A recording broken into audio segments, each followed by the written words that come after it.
il n'y a pas de forteresse imprenable, il n'y a que des forteresses mal attaquées.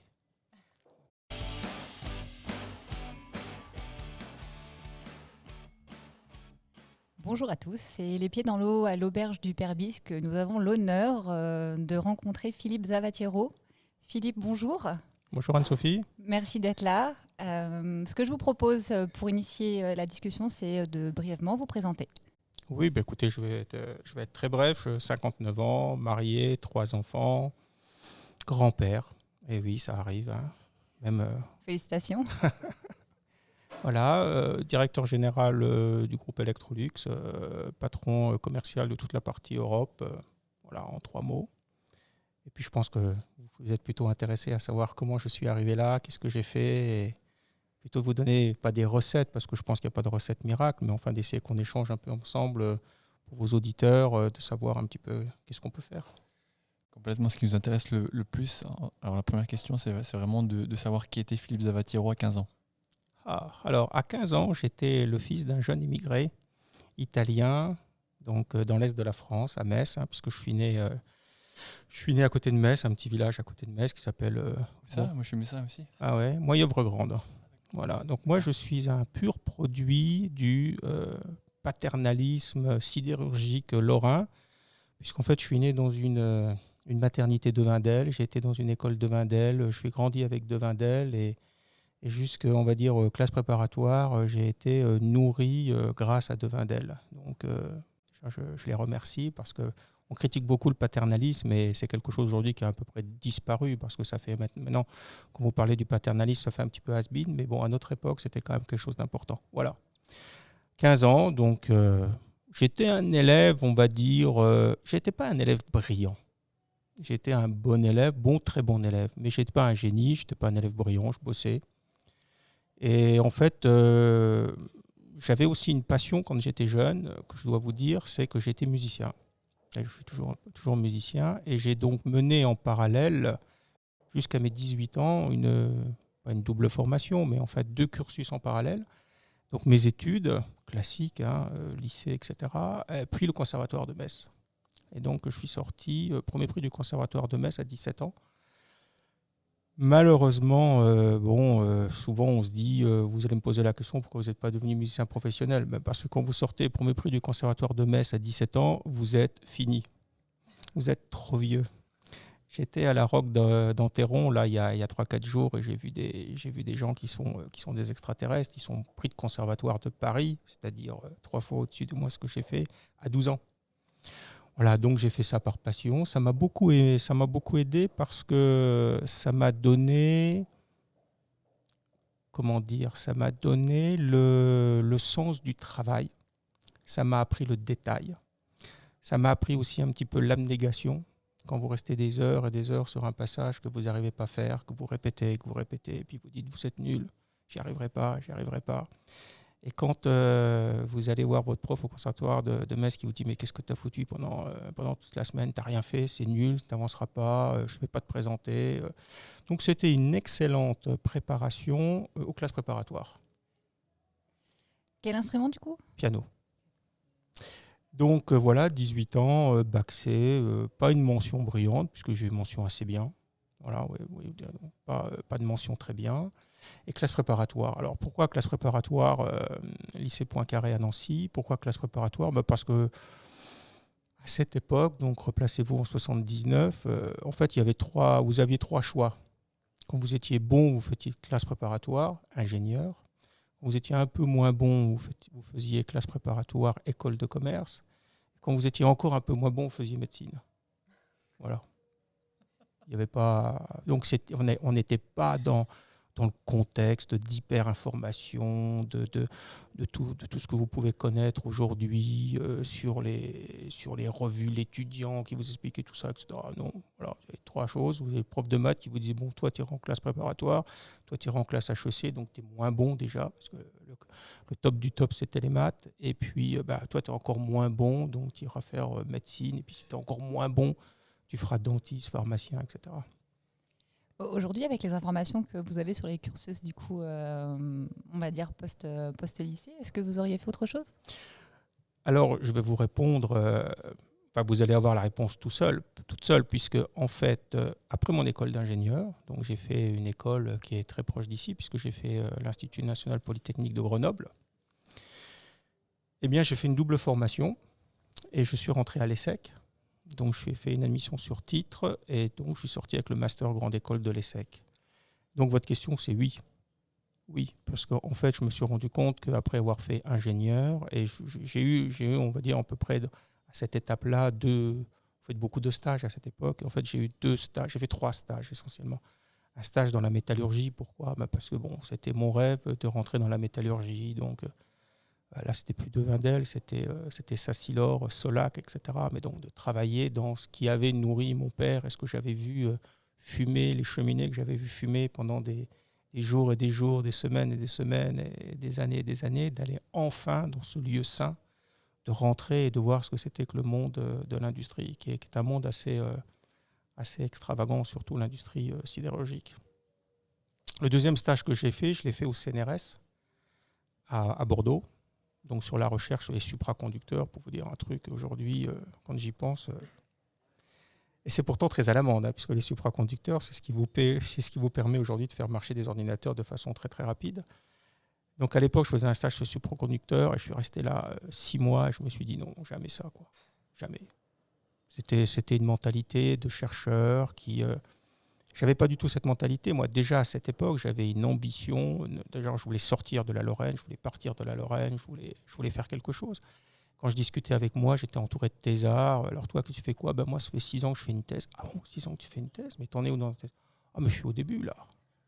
Ah bon, t'es au début, mais... Oh oui, je sais pas trop encore. Peut-être que je vais arrêter parce que le sujet me plaît pas. Je vais donc te refaire un autre sujet. Mais je dis, tu refais un autre sujet, tu vas faire quoi ? Je repars pour 6 ans. Oh, ça, c'était pas moi, quoi. Et donc, j'ai fait le dernier stage. J'ai eu la chance au laboratoire de l'école d'avoir un professeur qui avait inventé, qui avait trouvé un petit brevet, un truc assez génial que maintenant vous trouvez partout, qui est en fait une sonde électrochimique qui contrôle les pots catalytiques dans les voitures, donc pour gérer un petit peu la pollution des pots catalytiques. Il avait fait cette petite sonde, il avait fait ce brevet et il cherchait à le commercialiser. Et donc il avait mis au bureau des stages, où vous voyez en fait tous les stages, il avait dit voilà, aide à la commercialisation d'un produit. Ça n'intéressait personne. Moi j'avais vu ça et j'avais dit oui, pourquoi pas, je le prends, faire un peu autre chose. Et donc j'ai fait un stage à la Société Générale, puisqu'en fait à la Société Générale à cette époque, ils avaient des services qui aidaient les chercheurs à mettre des produits sur le marché. Donc c'était un peu un service, on va dire, pseudo-industriel. Et là, j'ai découvert ce que j'avais envie de faire. Donc cette réponse en fait à cette annonce de stage, c'était un moment vraiment pivot dans votre développement. Ça a été un moment clé. Et mon parrain de stage, qui était le directeur général de la Société Générale à l'époque, à la fin, m'a dit, parce que je lui ai dit, c'est exactement ça que je veux faire, etc. Il m'a dit, mais si vous voulez faire ça, Philippe, il faut faire autre chose. Il ne faut pas rester avec votre diplôme d'ingénieur, il faut faire une école de commerce. Alors là, pour moi, c'était la grande découverte, parce que moi, l'école de commerce à l'époque, donc je vous parle de ça, c'était en 1984, c'était ce qui n'était pas bon. C'était ce qui n'était pas bon. C'est un peu mieux que les médecins quand même. C'était mieux que les médecins. S'il m'avait dit il faut faire médecine, alors là, ça s'effondrait, quoi. Là, j'étais au bord du suicide, quoi. Mais là, il me disait il faut que tu fasses ce que tu aurais pu faire, parce qu'à l'époque, j'aurais pu le faire sans aucun problème. Mais bon, ce n'était pas dans la logique sempiternelle du prof de maths de l'époque. Et donc, j'ai fait une admission sur titre à l'ESSEC. Et là, j'ai découvert un monde que j'aimais, un monde de business, un monde de management, un monde de marketing, et ça a été vraiment le pivot essentiel de ma carrière. Ce qui fait qu'en plus, après, quand je suis rentré sur le marché du travail, j'avais un double avantage, parce qu'aujourd'hui, avoir une double formation, j'allais dire, qui ne l'a pas ? En 1984, je vais rajouter au siècle dernier, c'était assez exceptionnel. On n'était pas beaucoup. D'ailleurs, à l'ESSEC, en admission sur titre, ingénieur, on était 4. Donc, c'était assez exceptionnel. Donc, quand je suis arrivé sur le marché avec cette double formation, donc à la fois ingénieur plus école de commerce, j'ai eu, on va dire, un accélérateur dans ma carrière que peut-être mes collègues n'ont pas eu. Donc ça, c'est certain. Si on reste une seconde sur la formation, aujourd'hui vous dites que voilà, vous avez aussi votre analyse de chef d'entreprise, que la majorité des gens ont des doubles formations. Il y a aussi un autre courant qui est de plus en plus populaire, c'est le fait de ne plus avoir de formation, de se former soi-même et de démarrer tout de suite en fait, dans le monde du travail. Vous, en tant que chef d'entreprise, est-ce que c'est des profils qui vous intéressent aussi, des gens qui n'ont pas de formation? Alors, je vais vous répondre. Tout ce que j'ai fait en formation aujourd'hui que j'utilise, c'est une chose, la règle de 3. Tout le reste, je ne l'utilise pas. Je vous disais, j'ai fait un stage au CNRS sur les supraconducteurs. Vous imaginez combien de fois par jour j'utilise les supraconducteurs, les intégrales de Riemann, tout ce que j'ai fait en classe préparatoire, etc. Jamais. Par contre, cette formation, elle m'aide tous les jours parce qu'elle m'a formé. Elle m'a appris à appréhender des problèmes, à analyser des problèmes, à affronter des problèmes. Elle m'a appris tout à l'heure, comme le piano me l'a appris, l'abnégation, la difficulté, gérer la difficulté, se remettre en question. Donc j'allais dire, si aujourd'hui vous me dites est-ce que votre formation vous sert en tant que telle et en tant, si on se place sur le côté scolastique, je dirais, je ne peux pas dire non, parce que lire aujourd'hui un bilan, ce que j'ai appris à l'ESSEC, bien sûr que ça me sert. Savoir ce que c'est qu'un EBIT, de savoir ce que c'est qu'un PNL, de savoir ce que c'est qu'un compte d'exploitation, bien sûr que ça me sert. Mais j'allais dire non. Grosso modo, je répondrais non. Par contre, est-ce que cette formation m'a servi à m'envoler? Je dirais oui à 100%. Alors, pour revenir à votre question, et là, je vais peut-être vous décevoir, les autodidactes, puisqu'en fait, on parle de... C'est souvent autodidacte, alors il y a des gens qui sont autodidactes, etc. Dans le monde de l'entreprise dans lequel je suis, c'est-à-dire moi, j'ai eu un parcours toujours dans des très grosses entreprises.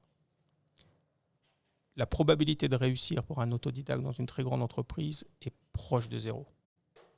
Elle n'est pas de 0, puisque la probabilité 0 n'existe pas, mais elle est proche de 0. C'est très, très, très, très difficile. Par contre, avoir un autodidacte qui, lui, va créer son entreprise parce qu'il a une idée, parce qu'il va la développer, parce qu'il a la capacité de développer cette idée-là, etc., et parce qu'il a une tête bien faite, oui, à ce moment-là, oui. Donc je dirais, pour répondre à votre question, tout dépend le profil et tout dépend l'orientation que vous voulez donner à votre carrière. Si aujourd'hui vous voulez rentrer dans une grande entreprise multinationale, que vous êtes autodidacte, dites-vous que vous partez avec un handicap. Ça ne veut pas dire que vous ne réussirez pas, mais vous partez avec un sérieux handicap. Si maintenant vous voulez créer votre entreprise, que vous avez une idée géniale et que vous êtes autodidacte, allez-y, n'hésitez pas 5 minutes. Vous partez avec un handicap parce qu'il y a des plafonds de verre ou parce que vous n'aurez pas les capacités de travail, d'abnégation initiale que vous évoquiez tout à l'heure? Alors les plafonds de verre, ils existent, et je vois ce dont vous parlez, ils existent essentiellement en France. Ils existent essentiellement dans les grandes entreprises françaises. C'est-à-dire que si vous n'avez pas fait l'X, si vous n'êtes pas corps des mines, si vous n'êtes pas ENARC, il y a certains postes dans les grandes entreprises françaises qui vous sont fermés. On le sait, ça évolue très, très, très, très, très lentement, mais ça évolue. Dans les entreprises internationales, absolument pas. Il n'y a pas de plafond de verre. Dans les entreprises internationales, par contre, alors, les diplômes servent, et surtout des diplômes internationaux. Ça, évidemment, ça sert. Alors, pour répondre à votre question, je pense que ce qui va vous manquer essentiellement, ce sont les méthodologies. C'est l'approche, la méthodologie qui va vous manquer, et peut-être aussi, mais là je vais mettre une nuance, ça va dépendre aussi un petit peu de votre milieu familial et de votre milieu culturel, cette approche aussi internationale, multiculturelle. Que ça aussi, et vous pouvez avoir fait toutes les plus grandes écoles françaises, y compris l'X, y compris l'ENA, être corps des mines, etc., et absolument ne pas avoir cette approche multiculturelle. Parce qu'à mon époque, les stages à l'étranger, c'était des extraterrestres qui faisaient ça. Ou alors, si on faisait stage à l'étranger, parce qu'on faisait un VNSE. À l'époque, moi j'ai fait l'armée, parce qu'à l'époque on faisait encore l'armée, et donc on faisait du volontariat quand on ne voulait pas faire l'armée de base, etc. On allait faire des stages dans des ambassades ou des consulats à l'étranger. On appelait ça VSNL ou quelque chose comme ça, j'ai oublié le nom. À ce moment-là, vous faisiez à l'époque un stage à l'étranger. Mais autrement, en tant que tel, par exemple, le stage de dernière année de l'école, allez le faire aux États-Unis. C'était très, très, très, très, très, très, très, très rare. Donc, pour revenir à votre question, ça serait plutôt ça. Mais ça, vous pouvez l'avoir par votre milieu culturel. J'en profite pour rester sur l'international. Donc c'est vrai que nous, on a tous les deux un parcours international. C'est quelque chose d'important qu'on a déclenché. Vous avez un parcours international. Est-ce que vous l'avez choisi et vous avez eu envie d'avoir ce parcours-là, ou c'était plutôt l'opportunité, vous ne l'aviez pas trop réfléchi et vous l'avez saisi? Alors je dirais un peu les deux, Anne-Sophie. Aujourd'hui, mais même déjà à mon époque, vous parliez de plafond de verre tout à l'heure, le vrai plafond de verre, ce n'est pas l'école. C'est le multiculturel, c'est l'international. Si aujourd'hui, moi j'ai des camarades encore qui ont mon âge, donc en 60 ans, qui ne parlent pas anglais. Parce qu'à mon époque, encore une fois, l'anglais, c'était, on le faisait, c'était la récréation, quoi. Quand on était en terminale, on avait maths, physique, et puis la récréation, c'était anglais, quoi. Et quand on allait en prépa, on faisait anglais, on faisait des thèmes, des versions, on ne comprenait rien à ce qu'on faisait, mais voilà. Il fallait avoir 12, et donc on faisait des thèmes et des versions. On ne parlait pas un mot. On ne parlait pas un mot, ce n'était que de l'écrit. Donc en fait, et aujourd'hui, quand vous êtes dans une réunion internationale, que vous entendez parler 3 gars, vous savez, lui, il est suédois, lui, il est français, et lui, il est italien. Rien qu'à l'accent, rien qu'à la façon dont il tourne les phrases, etc. Donc l'international, c'est le vrai plafond de verre. Si vous n'avez pas une culture et si vous n'avez pas une carrière internationale, vous vous auto-bloquez. Et pour revenir à ce que vous disiez par rapport à un autodidacte, le conseil que je donnerais, c'est viser l'international. Visez l'international. Ne regardez pas votre marché local. Aujourd'hui, vous êtes à Annecy. Alors c'est facile parce que l'international, pour vous, c'est Genève. Mais bon, c'est pas de l'international, Genève. C'est le début de la France. Et puis en plus, l'accent français, quand on parle anglais, c'est super sympa quand même. Voilà, c'est vrai. D'ailleurs, en fait, dans les séminaires, ils vous disent toujours, ne perdez pas votre accent français, c'est quelque chose qui nous plaît. C'est ce qui fait votre caractéristique. Bien sûr, moi, ça m'a aidé à faire du business aussi à l'étranger. Ouais. Donc si l'international, donc pour revenir à votre question, Anne-Sophie, ça a été un choix délibéré, parce que si je voulais progresser dans les entreprises, entre guillemets, internationales, et que vous ne faites pas de l'international, c'est un non-sens. Et puis après, comme toujours, ce sont des opportunités. En restant sur l'international, et sur la jeunesse aussi qui est au final votre relève, hein, qui est la relève de l'entreprise, est-ce que vous voyez justement ces nouveaux arrivants dans l'entreprise? Est-ce que vous voyez vraiment une différence entre des personnes qui n'ont pas cette exposition internationale et des gens qui l'ont eu et qui viennent d'arriver dans votre équipe, par exemple? Vous voyez une différence? Oui, fondamentale. Fondamentale, l'ouverture d'esprit. Bon, déjà les langues. Aujourd'hui, si on s'arrête 3 minutes sur les langues, l'anglais n'est plus considéré comme une langue étrangère dans une entreprise. C'est la langue de travail. Si vous ne parlez pas anglais, on ne vous regarde pas. Donc vous avez la langue de travail, qui est l'anglais, vous avez votre langue maternelle, qui pour nous est le français, et après, on aime bien que vous ayez 1 ou 2 langues étrangères. Espagnol, italien, allemand, russe, chinois, demain arabe, etc. Donc oui, il y a une énorme... Il y a un gap énorme. Aujourd'hui, ce qu'on apprécie, alors je vais le dire aussi avec quelques bémols. On a des jeunes qui arrivent dans l'entreprise aujourd'hui, qui ont une tête bien faite et qui ont pris un an d'année sabbatique. Alors ça, c'est un grand thème, parce que l'année d'année sabbatique, alors si vous tombez sur un DRH un peu vieux jeu, un petit peu, on va dire, ancien militaire, comme on en a encore certains, ils vont vous dire, ah non, ouais, d'accord, ça j'ai compris, il a été... Clairement, il n'a rien foutu pendant 1 an, il s'est baladé aux frais de papa et maman. Voilà. Donc si vous faites ce qui peut être le cas, mais ce qui dans la majorité des cas n'est pas le cas. Donc si vous faites une année sabbatique, surtout, faites-la, donnez-lui du sens. Expliquez pourquoi vous faites cette année sabbatique. Parce que j'adore le Brésil, je voulais m'installer au Brésil, ça a été l'occasion pour moi d'apprendre le portugais. J'étais attiré par cette culture, c'est le 5e marché d'Amérique entre le nord et le sud, etc. voilà, où j'ai voulu aller en Chine, j'ai voulu aller à Singapour. Donnez-lui un sens. Ne dites pas dans votre CV, ne marquez pas dans votre CV, voilà, j'ai fait une année sabbatique, parce que là, ça fait le gars qui a fait planche à voile et parapente, quoi. Si vous lui donnez du sens, ça a de la valeur. Si vous ne lui donnez pas de sens, ça n'a pas de valeur. Alors, on a parlé de vous, de votre progression, de votre développement et de votre vision aussi de l'entreprise actuellement et de la jeunesse dans l'entreprise. Ce qui nous intéresse également, c'est le leadership, le management. Alors vous avez dû, j'imagine, vous développer progressivement en tant qu'employé d'abord, puis peut-être manager. Est-ce que vous pouvez nous parler un peu de cette transition ? Alors ça, c'est une question très difficile parce qu'aujourd'hui, c'est le point fondamental de l'entreprise. Aujourd'hui, dans une entreprise, on a des milliers d'employés, on a très très peu de managers. Et aujourd'hui, le vrai challenge d'un DRH, le vrai challenge d'un talent manager, puisqu'on appelle ça comme ça maintenant, c'est de vous développer, de faire de vous un manager. Et ça, c'est très compliqué. Alors, je ne dirais pas que ça ne s'apprend pas, mais il y a des gens qui ne seront jamais des managers. Donc ça aussi, c'est quelque chose qu'il faut analyser au niveau de l'entreprise. Alors c'est sûr, quand vous êtes dans une PME, vous êtes le patron de la PME, vous n'avez pas de choix. Vous devez être un manager. Parce que si vous n'êtes pas un manager, qui va manager ? Quoique j'ai rencontré des gens qui étaient suffisamment, entre guillemets, intelligents pour réaliser, étant chef d'entreprise d'une PME, qu'ils n'étaient pas des bons managers, donc de se mettre un second qui était un parfait manager. Donc de vraiment créer ce couple-là entre l'expert et le manager. Donc aujourd'hui, dans une entreprise internationale, vous avez plusieurs types de personnes, mais je vais synthétiser et simplifier un petit peu les choses. Il y a les experts et il y a les managers.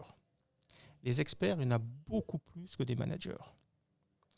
Et aujourd'hui, le manager, c'est un vrai souci pour l'entreprise, parce qu'on en a très peu.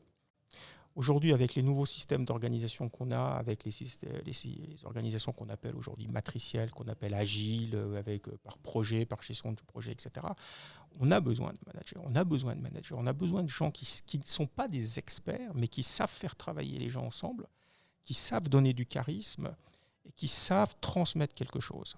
Alors, pour vous expliquer un petit peu ça, je vais prendre un exemple que je prends assez souvent quand je parle à mes équipes, c'est le prof de maths. Ça nous ramène à la classe préparatoire. Et à la règle de 3 aussi. Et à la règle de 3. Alors, vous avez deux types de profs de maths. Vous avez le passionné. Alors, le gars, il a fait normal sup, il a agrég, lui, c'est un chercheur, quoi. Les maths, pour lui, c'est génial, quoi. Le seul problème, c'est qu'il a une classe de 40, il est intéressé par 2 élèves. C'est 2 copies, c'est-à-dire 2 comme lui qui iront faire normal sup et qui connaissent par cœur tous les théorèmes possibles. Il n'est pas intéressé par les autres. Échec complet. Et vous avez l'autre qui est passionnant. Ce n'est pas un passionné, mais il est passionnant. Il va vous faire apprendre les maths, il va vous expliquer que les maths, c'est la règle de 3, que les maths, ça sert à faire de la musique, que les maths, si les maths n'existaient pas, il y aurait les CD n'existeraient pas, que si les maths n'existaient pas, Internet n'existerait pas, parce que tout ça, ce n'est ni plus ni moins que des mathématiques. Et là, on va commencer à dire, mais il est intéressant, ce gars. Alors, au final, bien sûr, on va revenir au théorème, on va revenir aux règles de 3, etc. Mais il va vous donner quelque chose de plus. Donc, pour revenir au manager, un manager, c'est quelqu'un qui doit être passionnant. Ce n'est pas quelqu'un qui doit être un passionné. Il doit être passionnant et il doit vous faire aimer votre métier, et il doit vous faire aimer son métier, il doit vous faire aimer l'entreprise, il doit vous faire aimer le client, parce qu'aujourd'hui, le client, on le met évidemment au centre en permanence de l'entreprise. Il doit vous faire aimer ses collègues, il doit vous faire aimer vos collègues, etc. Donc je dirais aujourd'hui, devenir un bon manager, c'est devenir quelqu'un de passionnant. Quand est-ce que vous avez réalisé que le management c'était fait pour vous et que vous avez commencé à apprécier au final le management ? Je l'ai. Alors c'est pas un matin comme ça que vous vous levez et vous dites bon, ça y est, je vais devenir un manager, quoi. C'est une autre étape dans ma carrière. J'ai passé 7 ans de ma vie dans un groupe qui est un groupe fantastique qui était géré un peu comme une PME, mais qui était un groupe international, qui est le groupe Elis. et qui a été créé, au début du siècle dernier, donc dans les 1900. Et en fait, moi, quand j'ai intégré le groupe Elis, il était géré par le petit-fils du fondateur. Et lui, c'était un manager. Lui, il avait tout compris du management.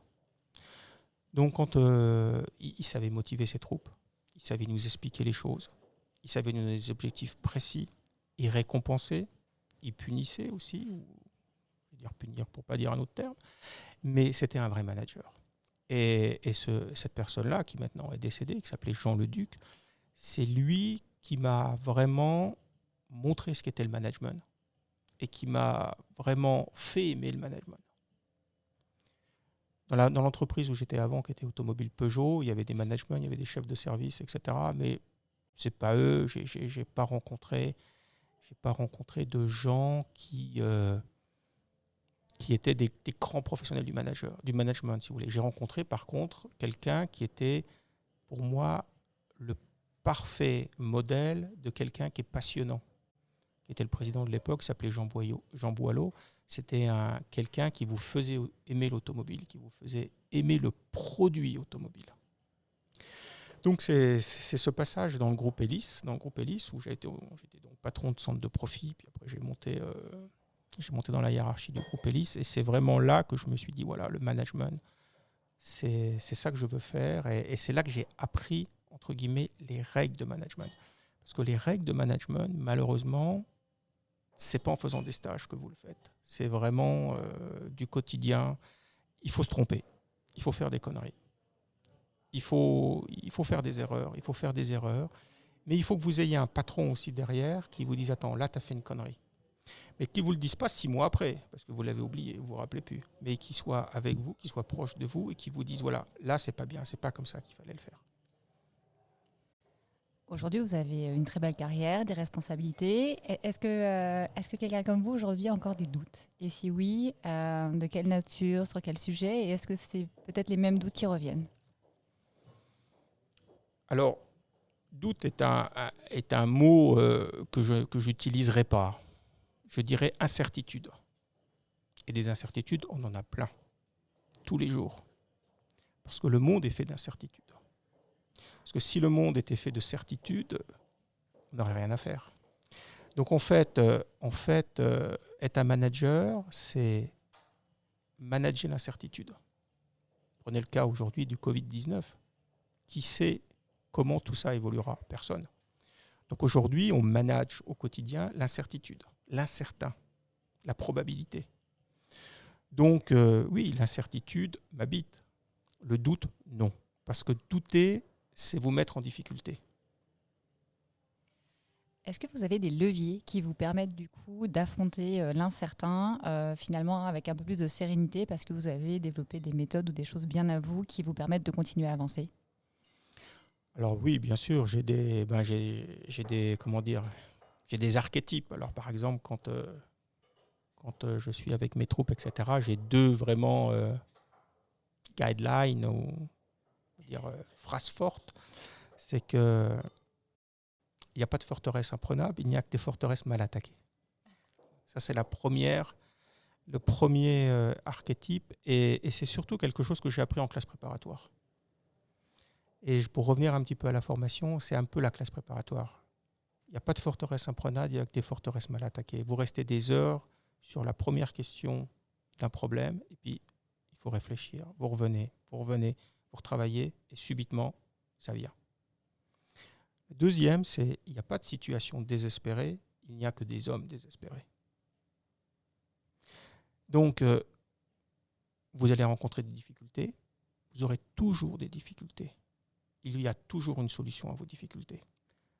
Il faut toujours prendre du recul, et c'est la technique des petits pas. Faisons des petits pas. Si vous faites, c'est comme si on est en montagne, un bon montagnard, est quelqu'un qui monte à petits pas. Vous ne verrez jamais un montagnard sauter comme un cabri et faire des grands pas. Non, mais il assure à chaque fois. Et il a un rythme constant qui lui permet de gravir et d'arriver où il veut arriver. Ouais, il va mettre 3 heures pour y arriver. Eh bien, il va y aller à petits pas. Après, l'autre point qui est aussi fondamental, à mon avis, c'est l'exécution. c'est faire ce que vous avez prévu de faire. Ça, c'est un grand thème, et c'est un grand thème où on revient au niveau du management. Si vous interrogez des collègues à moi, ou si vous interrogez des chefs d'entreprise, vous n'allez jamais avoir un chef d'entreprise qui va vous dire « j'ai pas de stratégie ». Ils ont tous une stratégie. Tout le monde a une stratégie. Malheureusement, toutes les entreprises ne réussissent pas. Qu'est-ce qui fait la différence entre une stratégie qui marche et une stratégie qui ne marche pas? C'est l'exécution. Donc ça, c'est l'élément fondamental. Avoir un plan de route et s'y tenir. Technique des petits pas, on a son plan de route, on avance, on regarde. On est dedans, on n'est pas dedans, on corrige pas, et on avance comme ça, step by step. C'est un mindset et des guidelines qui sont très, très fortes et probablement très, très efficaces en tant que chef d'entreprise et puis en tant que manager d'une manière générale. Comment vous arrivez à transmettre ces fondamentaux à vos équipes?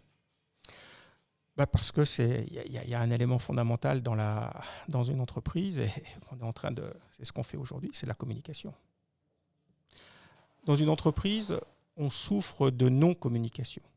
Alors vous avez des entreprises qui vont vous dire « Oh là là, mais je ne comprends pas parce qu'on n'arrête pas de communiquer ». Trop de communication tue la communication. Et trop de mauvaise communication et de la non-communication. Le point fondamental d'un manager, et on revient aussi au niveau du management, c'est la communication. Il faut être proche de ces gens. Il faut leur parler, il faut les comprendre. Il ne faut pas seulement leur parler boulot. Moi, j'adore aller prendre un café avec mes équipes. J'adore aller prendre un café même avec l'assistante des ventes qui est N-15 par rapport à moi. Mais elle est en contact avec le client, elle est en contact avec des collègues, elle va me ramener de l'information. Et puis de sentir un petit peu... Et ça, je l'ai appris dans le groupe Elis, c'était ce que disait Jean Leduc, il disait toujours « allez sentir vos gens ». Il y avait une règle de base, parce qu'on dirigeait des usines, puisque c'était des blanchisseries industrielles, il y avait une règle de base, et ça, c'est aussi quelqu'un d'autre qui me l'a appris. Donc je parlais tout à l'heure du DRH militaire, parce que j'ai connu un ancien DRH qui était un ancien militaire, justement dans mon stage que j'avais fait chez Sassil-Orsola quand j'étais très jeune. Et il disait toujours, un patron, il fait le tour de l'atelier tous les jours, et il serre les mains. Alors c'est ringard, c'est aujourd'hui... Si vous me dites ça à un chef d'entreprise, est-ce que tu fais le tour? Dis non. Je sais pas. Mais si on se pose la question, c'était quand même un peu du basique, parce que c'était pas de la perte de temps. Le nombre d'informations qu'on récupérait quand on faisait un tour d'usine, alors c'était du temps, il fallait bien le faire. C'est-à-dire, si vous le faites au pas de cours, bonjour, ça sert à rien, là, c'est de la perte de temps. Et vous vous arrêtez, vous discutez avec les gens, etc. Vous récupérez de l'information. De tous les niveaux. Cette machine-là ne marche pas. Tiens, ça fait ça fait un mois qu'on attend la pièce, on ne l'a toujours pas. Des informations qui ne nous arrivent pas. Donc ce DRH disait impérativement, tous les jeunes ingénieurs qui arrivaient, ils n'avaient pas le choix. C'était tour de l'atelier le matin quand ils arrivaient. Et Jean Leduc, c'était la même chose. Dit sous une autre façon, il disait sentez vos gens, sentez votre usine, voyez comme elle respire. Et ça, c'est de la communication. C'est de la communication aussi, les gens vous voient. Ils vous voient le matin. Je me rappelle que je me rappelle même maintenant, ils ont tellement l'habitude de me voir que quand ça ne va pas, ils le savent. Tiens, ils disent, aujourd'hui, aujourd'hui, il ne faut pas l'embêter, quoi. Ou alors, il y a un truc, il dit, tiens, là, voilà, les résultats sont peut-être pas bons, etc., etc. C'est de la communication, de la non-communication, mais qui est fondamentale. Donc transmettre à ses équipes, c'est beaucoup, beaucoup, beaucoup communiquer, expliquer les choses. Une stratégie, c'est pas parce que vous allez faire un super séminaire au Perbiz en mettant votre top manager que vous allez expliquer la stratégie. Prenez cet exemple de la stratégie, ce que je dis toujours, en général, l'erreur qu'on fait et qu'on fait tous, on veut mettre en place une nouvelle stratégie. Très bien, alors on réunit en général dans un superbe endroit comme le Perbiz, top 50 managers. Et pendant 2 jours, on parle. Pendant 2 jours, ils n'ont pas dit un mot. C'est comme ça que ça se passe en général. Alors vous faites venir les super consultants, dont vous, voilà. Vous allez après vos collègues qui vont expliquer, le BCG va venir, ils vont nous faire des super matrices, des super trucs. Et puis voilà, alors pendant 2 jours ou 3 jours, vous avez top 50 managers qui vont écouter, ils vont faire des groupes de travail, mais les groupes de travail, quelque part, ils sont complètement guidés, orientés, etc. C'est pas comme ça que vous allez vendre votre stratégie. C'est pas comme ça que vous allez l'expliquer. Vous parlez de Jean-Leduc qui semble avoir eu un fort impact dans votre carrière, dans votre développement. Vous y faites référence peut-être 20-30 ans après, je ne sais pas. Vous inspirez probablement également des gens maintenant à votre tour, de votre équipe, ou peut-être des gens qui vont nous écouter ou qui vont nous regarder. Qu'est-ce qui vous inspire maintenant, vous ? Alors, je vais vous raconter une anecdote aussi. Je vais retourner dans mon enfance, mais dans ma jeunesse.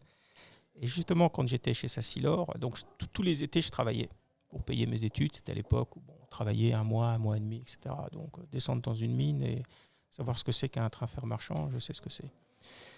Et à cette époque-là, c'était le début des plans sociaux. Parce que c'était le plan bar, etc. Donc, c'était 78-79. Donc, on commençait un petit peu à licencier et les gens partaient. Et les gens partaient à 50 ans. Parce que il y avait eu des accords avec le gouvernement, ce qu'on appelait un peu des cessations d'activité. Et moi, tout jeune, j'avais 16-17 ans, j'assistais à ces départs en retraite, entre guillemets, ces départs. Alors, c'était les vieux Italiens, les vieux Polonais, les vieux Yougoslaves, parce qu'en fait, on était tous un petit peu mélangés comme ça. Et je me rappelle d'un vieil Italien, je lui avais dit, mais attends, c'est super, 50 ans, tu pars en retraite, en plus avec une belle petite enveloppe, beau petit paquet, etc. Puis je te sens triste. Et il me dit, ouais, je suis très très triste. Je lui dis, pourquoi tu es triste ? Parce que je ne vais pas transmettre mon savoir. Il dit, toi, moi je suis rentré dans cette usine-là à 14 ans. Et il y avait un vieux qui m'attendait, qui m'a appris le métier. Et il m'avait dit, moi je vais partir, mais toi, quand tu auras mon âge, il faudra que tu prennes un jeune. À l'époque, il raisonnait comme ça. Il faudra que tu prennes un jeune et que tu le formes. Donc aujourd'hui, c'est ça. Aujourd'hui, il me reste 7, 8, 9, 10 ans à faire. Aujourd'hui, ce qui m'intéresse, et c'est pour ça que cette réunion, je la trouve vraiment très importante et très intéressante pour moi, c'est de transmettre. Aujourd'hui, qu'est-ce que vous voulez que je prouve de plus ? C'est prétentieux ce que je vais vous dire. Mais je ne vais pas gagner plus, même si j'ai un poste de plus, ce n'est pas ça qui va changer ma vie. J'en ai plus derrière que devant. Donc aujourd'hui, ce qui est important pour moi, c'est de transmettre et de faire en sorte que les nouvelles générations fassent mieux que nous. Et pas me retrouver dans la situation de cet ancien qui disait je n'ai pas l'occasion de transmettre.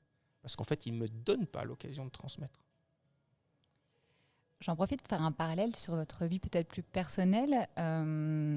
Justement, dans cette idée de transmission, est-ce qu'il y a des valeurs que vous transmettez à votre entourage ? Est-ce que aussi votre entourage a joué un rôle clé dans votre développement ? Bien sûr, dans votre développement est en fait la somme d'input de tout votre entourage. Quelqu'un qui dit « je me suis bâti tout seul », peut-être que ça existe, mais je n'y crois pas. On est toujours le résultat d'input de son entourage, de sa famille, déjà ses origines. Ses origines sont fondamentales et quoi qu'on veuille, on ne peut pas les oublier et on ne peut pas les renier. Et je pense que quelqu'un qui voudrait les renier ou les oublier ferait une grave erreur. On vient d'un endroit, il faut le savoir, on l'a géré, je l'ai géré, j'ai fait différemment de ce que j'aurais pu faire ou de ce que des collègues, des amis d'enfance ont fait, mais il ne faut pas oublier d'où on vient. Donc, pour répondre à votre question, oui, bien sûr.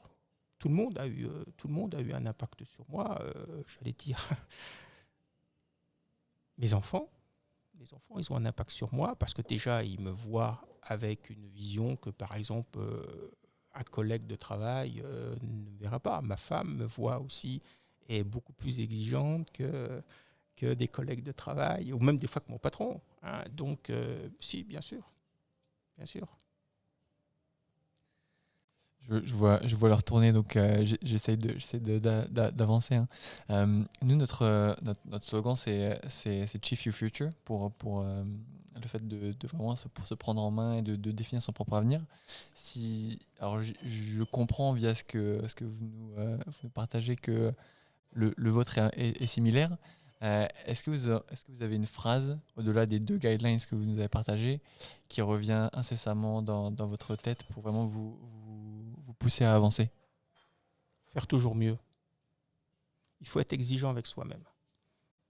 Je me suis jamais contenté de ce que j'avais. Je pense qu'on peut pas faire meilleure clôture. Donc, je vais vous remercier, Philippe Zavattiero, d'avoir Merci. passé ces quelques minutes avec nous. Merci encore. à vous.